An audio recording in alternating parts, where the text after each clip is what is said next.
जो देखो 16 तारीख को हमारा हिंदी का पेपर हुआ था, तो उसका थोड़ा सा हम विश्लेषण करेंगे।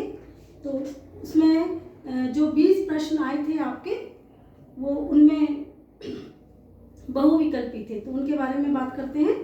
पहला प्रश्न था चिंतामणि के रचयिता हैं, तो इसका उत्तर होगा आचार्य रामचंद्र शुक्ल। इसमें आपको बताया था पढ़ाते टाइम भी हमने आपको कि आचार्य रामचंद्र शुक्ल की रचना है चिंतामणि। पंच परमेश्वर कहानी के लेखक हैं प्रेमचंद। तीसरा प्रश्न है हमारा, जयशंकर प्रसाद का नाटक नहीं है, तो देखिए इसमें ध्रुव स्वामिनी, चंद्रगुप्त और स्कंदगुप्त, ये तीनों ही जयशंकर प्रसाद के नाटक हैं। लेकिन लहरों के राजहंस ये जयशंकर प्रसाद का नाटक नहीं है, तो इसका सही उत्तर ये है लहरों के राजहंस। अगला प्रश्न है, शेखर एक जीवनी उपन्यास के लेखक कौन है, तो इसका सही उत्तर होगा अज्ञेय जी। अपनी खबर आत्मकथा है पांडेय बेचन शर्मा उग्र की। और अगला प्रश्न, भूषण किस युग के कवि हैं? भूषण रीति काल के कवि हैं। ललित ललाम रचना जो है पद्माकर की है। यशोधरा रचना, अगला प्रश्न है, यशोधरा रचना मैथिली शरण गुप्त की है। आंगन के पार द्वार, ये रचना अज्ञेय की है। दीप शिखा, अगला 10वां प्रश्न है आपका, दीप शिखा काव्य संग्रह रचना जो है वो महादेवी वर्मा की है। करुण रस का स्थायी भाव क्या होता है, तो करुण रस का स्थायी भाव होता है शोक। चरण कमल बंदौ हरिराई, तो ये पंक्ति है और इस पंक्ति में अलंकार पूछा गया है, तो उसमें अलंकार है रूपक। अगला प्रश्न जो है सममात्रिक छंद है, 4 चरण होते हैं, प्रत्येक चरण में 24 मात्राएं होती हैं, 11 और 13 पे यति होती है। ऐसा छंद कौन सा है, ये लक्षण किस छंद के हैं, तो ये छंद रोला छंद के लक्षण हैं।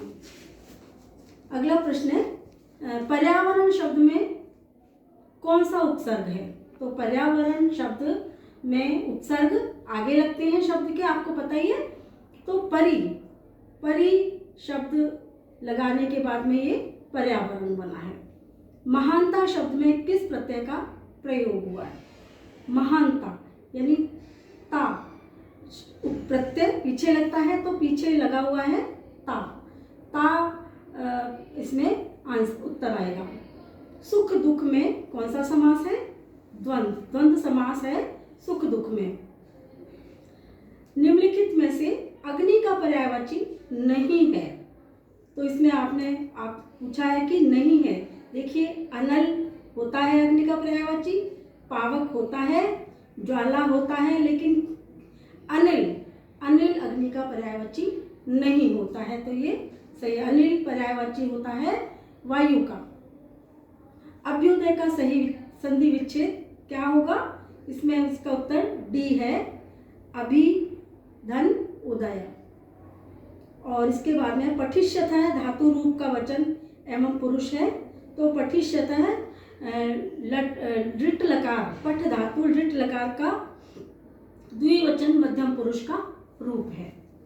अब उसके बाद में देखिए ये गद्यांश है, तो गद्यांश आपका पहले वाला गद्यांश ममता कहानी से है, जिसके लेखक जयशंकर प्रसाद हैं, और अथवा में जो दूसरा दिया गया है कितना जीवन बरस पड़ा है, तो ये अजंता नामक पाठ से है, और इसके लेखक हैं भगवत शरण उपाध्याय जी।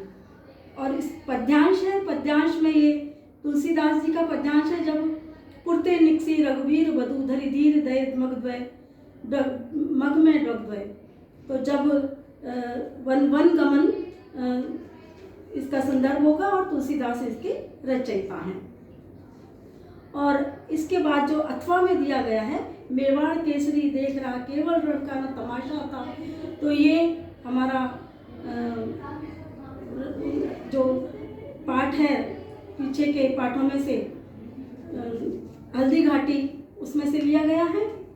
और उसके बाद में है ये संस्कृत खंड में जो है एषा नगरी भारतीय संस्कृत भाषायास्त केंद्र स्थलम अस्ति।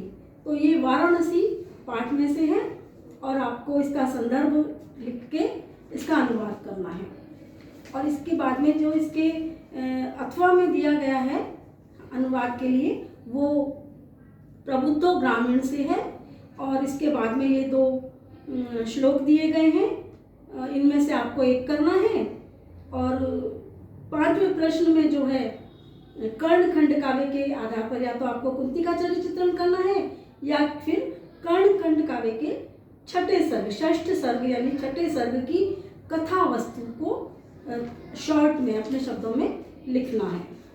तो ये हमारा ये पेपर है। उसके बाद में आते हैं लेखक के जीवन परिचय। तो ये जीवन परिचय और जो भी हमने अब तक इस पेपर में जो भी आया है उसको हम प्री बोर्ड एग्ज़ाम में क्लास में बहुत अच्छी तरह से उनका रिवीजन कर चुके हैं। तो आशा करते हैं आपको इसमें कोई किसी प्रकार की कोई दिक्कत नहीं आएगी, कोई परेशानी नहीं आएगी, आप इसको अच्छे से कर पाएंगे, ठीक है ना। और उसके बाद में आपको एक श्लोक याद करके लिखना है जो कि आपके इस पेपर में नहीं आया हो, वही श्लोक आपको लिखना है। और इसके बाद में एक लेखक और एक कवि का जीवन परिचय और एक श्लोक, फिर कुछ प्रश्न हैं, उनमें से आपको 2 प्रश्नों के उत्तर देने हैं। 4 प्रश्न दिए हुए हैं तो 2 प्रश्नों के उत्तर देने हैं, कोई से 2 प्रश्नों के उत्तर आप दे सकते हैं। और एक निबंध है तो कुछ देश प्रेम, आतंकवाद, प्रदूषण, आज़ादी का अमृत महोत्सव, तो इनमें से हमने ये निबंध भी हम पढ़ चुके हैं, सुन चुके हैं, समझ चुके हैं। तो आप बहुत अच्छे से करके आए होंगे पेपर, आशा करते हैं। धन्यवाद।